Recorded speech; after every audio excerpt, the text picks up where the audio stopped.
সন্তান সন্ততি। বাচ্চা কাচ্চাকে ছোটবেলা থেকেই মানুষ করতে হবে এমন ভাবে যাতে করে বড় হয়ে এরা এই উম্মার খালিদ এবং ওমর হতে পারে।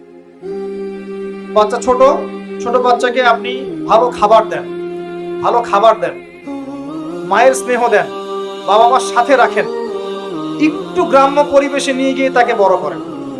কেন বলছে কথা? এখানে পরিবেশ সুন্দর থাকবে, সে দৌড়াবে ধুলার মধ্যে, মাঠের মধ্যে খেলবে, সুন্দর ভাষা শিখবে। এরপর তাকে ভালো প্রতিষ্ঠানে পড়ান। প্রতিষ্ঠানটা এমন হবে যে প্রতিষ্ঠানে জেনারেল শিক্ষা, ইসলামিক শিক্ষা একসাথে দেয়া হচ্ছে, সে সব শিখবে। আমার ছেলে কোরআনে হাফেজও হবে, আমার ছেলে ডক্টরও হবে। এভাবে এভাবে করে তোলেন। আধুনিক হন, মাথাটা খাটান, ব্যাকডেটেড মানসিকতা বাদ দেন। বিশ্বটা এগিয়ে গেছে, আমাদেরকে এগিয়ে যেতে হবে। একমুখী জ্ঞান দিয়ে আপনি কিচ্ছু করতে পারবেন না এই যুগে। দ্বিমুখী শিক্ষার একটা হারমোনিয়াস কম্বিনেশন দরকার। আমাকে কোরআন জানতে হবে, সায়েন্সও জানতে হবে। তাহলে আমি সায়েন্স দিয়ে কোরআনকে ব্যাখ্যা করতে পারবো না, কোরআন দিয়েও সায়েন্সকে ব্যাখ্যা করতে পারবো না। জানতে হবে, আমাদেরকে শিখতে হবে, পড়তে হবে, প্রচুর পড়তে হবে। বাচ্চাদেরকে ছোট থেকে বড় করে নিতে হবে। আস্তে আস্তে গিয়ে দেখবেন তারা যখন কিশোর, তাদের বন্ধু বান্ধবের সার্কেল থেকে খেয়াল রাখেন। আপনি বাবা হিসেবে তার বন্ধুর মতো আচরণ করেন, মা হিসেবে তার সাথে বান্ধবীর মতো আচরণ করেন, তার সাথে ক্লোজ হন, তার সমস্যাগুলো জানার চেষ্টা করেন। তাকে ফ্রি মিক্সিং এর মধ্যে পড়াশোনা করতে দিবেন না, না হলে স্কুল লাইফে সতীত্ব হারিয়ে ফেলবে। অনেক সময় অনেক মেয়ে আছে স্কুল লাইফে সতীত্ব হারিয়ে ফেলেছে, কলেজ লাইফে যেতে যেতে প্রস্টিটিউশনে চলে গেছে। অনেক মেয়ে আছে, এগুলো টপ সিক্রেট না, এগুলো সব ওপেন সিক্রেট। এখন ঘরে ঘরে সমস্যা, মানুষ লজ্জায় বলতে পারে না। যে কটা মিডিয়া আসে এগুলো তো আমরা জানি, ঘরে ঘরে এই সমস্যা ঢুকে গেছে, মানুষ লজ্জায় বলতে পারে না।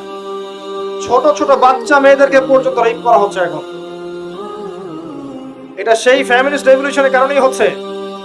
যত বেশি জেনাকে উস্কে দেওয়া হবে তত বেশি ধর্ষণ বাড়বে। ধর্ষণ বাড়তে বাড়তে এক পর্যায়ে বাচ্চাদেরকে ধর্ষণ করা বাড়বে। এরপরে কি হবে জানেন? এরপরে মানুষ সমকামী হবে বেশি বেশি, ছেলে ছেলের সাথে। নাউজুবিল্লাহ। তারপরেও কি হবে বলে যাচ্ছি, এরপরে আরো একটা ধাপ আসবে, যখন মানুষ গবাদি পশুর সাথে জেনা করবে। দেখে নিয়েন, এগুলো হাদিসে এসেছে, এমনি এমনি বলছি না। মানুষ এগুলো করবে। বাচ্চা কাচ্চাকে বড় করেন, ভালো খাবার দেন, ওকে খেলাধুলা করতে দেন। ও যত বেশি খেলাধুলা করবে ওর শরীরটা ক্লান্ত হবে, তখন খাবে ভালো, বেশি খাবে, ব্রেন শার্প হবে, ওকে ওর নেতৃত্ব দেওয়ার যোগ্যতা অর্জন হবে। খেলাধুলা করতে দেন, ওকে ব্যায়াম করতে বলেন, ওকে সাঁতার শেখান, ওকে তাইকুন্ডু শেখান, ওকে ফিজিক্যাল এক্সারসাইজ শেখান। ওই ডিভাইসে অ্যাডিক্টেড করবেন না। উল্টাপাল্টা কার্টুন দেখান, উল্টাপাল্টা অ্যানিমেশন দেখান, এমন গেমসের মধ্যে আসক্ত করে দিয়েন না। বাসায় ডিভাইস দিয়ে দিয়েন না, সারাদিন এগুলো খেলছে, এগুলো দিয়েন না। ওকে কায়িক পরিশ্রম করান, একটু বড় হয়ে গেলে বাজারে পাঠান, বাস্তবতা শিখুক, সংসার করতে শিখুক, ডিল করতে শিখুক, সামাজিক হতে শিখুক। ওকে সামাজিক বানান। গাছ লাগানোর কাজে ওকে ইনভলভ করে দেন, রক্তদান কর্মসূচিতে ওকে ইনভলভ করে দেন, ওকে সমাজ কল্যাণমূলক কাজ করতে শুরু করে দেন। দেখবেন ও সামাজিক হবে ইনশাআল্লাহ। কম্বল বিতরণ করতে বলেন, ত্রাণ দিতে বলেন, ওকে ওকে উৎসাহ দেন, নামাজে উৎসাহ দেন, রোজা রাখতে বলেন। মেয়ে ছোট থেকে মেয়েকে পর্দা করতে বলেন। ও দেখবে যে আমার মা যখন বাইরে যায় তখন এই পোশাকে বাইরে যায়।